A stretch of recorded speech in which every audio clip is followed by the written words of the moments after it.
Let me tell you a story called The Tale of Tales. This is a story from long ago, long ago when the world was new. Now the world in those days was a very different place from the world we know today. That was back in the days when the whole world sat in the middle of a great blue bowl on the back of a giant turtle. Back then, all the people in the world lived together. They all lived together in one giant baobab tree on the edge of a great huge cliff. And people in those days were very different from the people we know today. For one thing, they had not yet learned how to speak. They could dance and play and hunt and eat and climb up and down that giant baobab tree, and they had voices with which they could make different kinds of sounds. They could even sing melodies to make music, but they had no words, so they could not speak. And back then, they also had tails. All the people in the world had tails. They had long tails and short tails and fat tails and skinny tails and tails that were hairy and tails that were smooth and tails that were kinky and tails that were straight. And every person had a tail of their own. Also, there were dragons in those days. But like the people, the dragons back then were very different from the dragons we know about today. They were not the graceful, gossamer-winged creatures that we might chance to see go gliding by through a midsummer sky. Oh, back then, dragons were fat, clumsy, lumbering creatures with tiny little wings that were useless for flying. Their wings were so small that they were only good for brushing flies off their back in the summertime. Those dragons would just go galumphing around the countryside, breathing fire and trying to scare whomever they might meet, and maybe turn them into something to eat. And the dragons in those days were not very smart. In fact, they were so small of brain that those dragons almost never had an original thought or idea of their own. And so, anytime a dragon wanted to decide what to do, it would have to look around and see what everybody else was doing nearby. And then it would do that, whatever that happened to be. And once those dragons started doing something, anything at all, they would have a terrible time stopping doing whatever it was that they were doing. So whenever those dragons actually did anything, whatever it may have been, they would just keep on doing that very same thing for a very, very, very long time. And this turned out to be very, very, very lucky for all the people in the world, because it kept them safe from dragons. The people had a favorite trick to play on the dragons that would keep the dragons away from the people's tree. Every time any dragons would come near, breathing fire and acting scary, all the people in the world would run together towards that huge cliff. And when the dragons would see the people all doing that, well, the dragons would also run towards the cliff. The dragons just could not help themselves. When they would see everybody running, they just had to run too. Now, when the people would get to the edge of the cliff, they would all suddenly, very suddenly, stop. All at once. But the dragons could not stop. Whenever they started doing something, they would keep on doing it for a very, very, very long time. So the dragons would just keep on running, and then they would just go careening over the edge of the cliff. And then they would tumble and bounce and bounce and tumble all the way down, down, down, down to the bottom of that cliff. And then the dragons would get up all bruised and battered and bruised, and they would dust themselves off and go wandering away in a daze.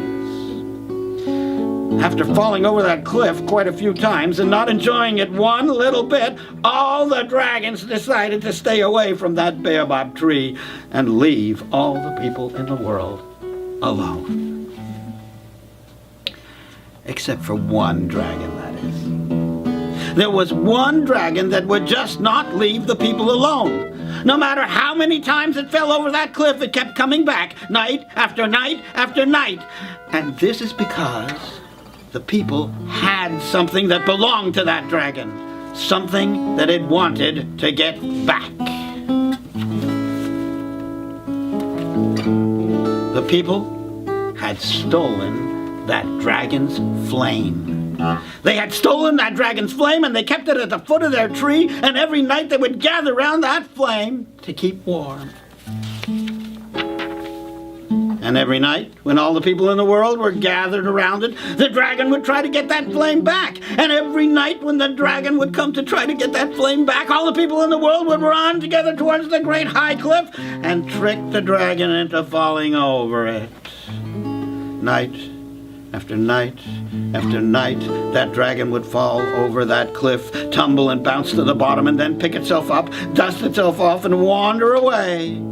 And then do it all over again the next night. This went on every night for years and years and years. Until one night when something changed. It was a night when all the people in the world had just finished having a huge party. They had danced and danced and danced all night until they were all so tired that they could not dance anymore. Until they were all so tired that they all, every one of them, fell into a deep, very, very, very deep sleep. And when the dragon came that night to try to get its flame back, not a single one of all the people in the world was awake. There was no one ready and able to run toward the cliff and trick the dragon into falling over it. No one even heard the dragon coming. No one even saw the dragon sneaking and circling around all the people in the world so that it stood between them and the cliff. No one saw the dragon raise its great clawed paw up in the air, getting ready to reach down and grab all the people and gobble them up. Or maybe to reach down and grab its fire and stuff it into its mouth.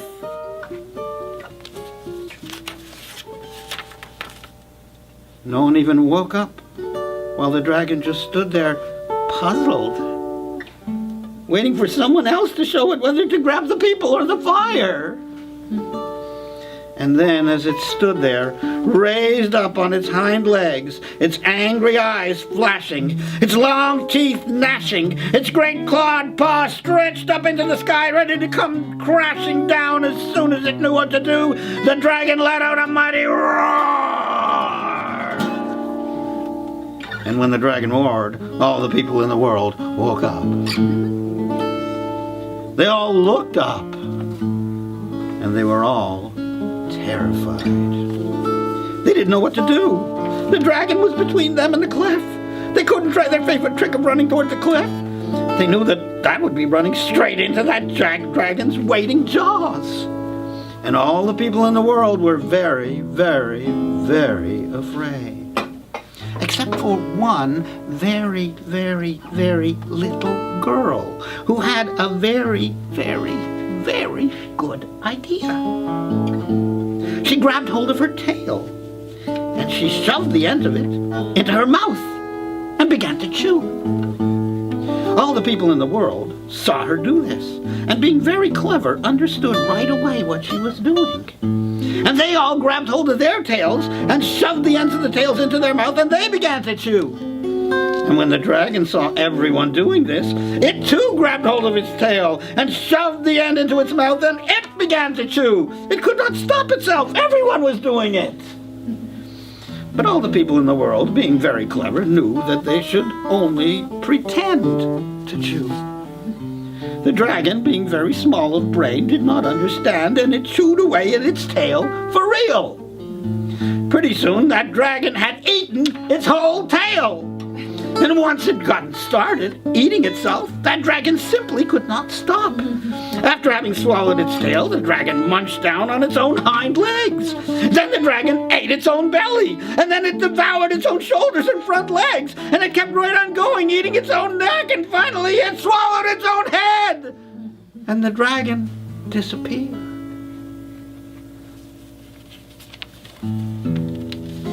All the people in the world were astonished.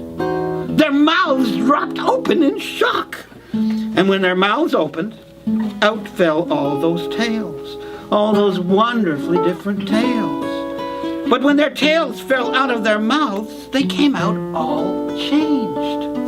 Instead of tails of fur and flesh, they had been transformed into tails of words. And these tails of words passed from the mouths of each of them into the ears of each of the others. And from their ears, those tails of words passed out of their mouths again into other ears. And from those ears they passed into other mouths and still other ears. And on and on. And through the generations, those tails have been passed. And since that time, people have taken the whole world to be their dominion. And everywhere they have gone, they have taken those tails with them. And even today, on mountains or in valleys, in forests or in deserts, in homes or in castles, in tents or in caves, in libraries and living rooms, and around campfires under the moon and stars, wherever people gather together, those tales are still told. Whether spoken or sung, they are still passed from one person to another. For it is by spinning the stories of our ancestors that we know who we are and where we've come from. And that, my friends, is the tale of tales.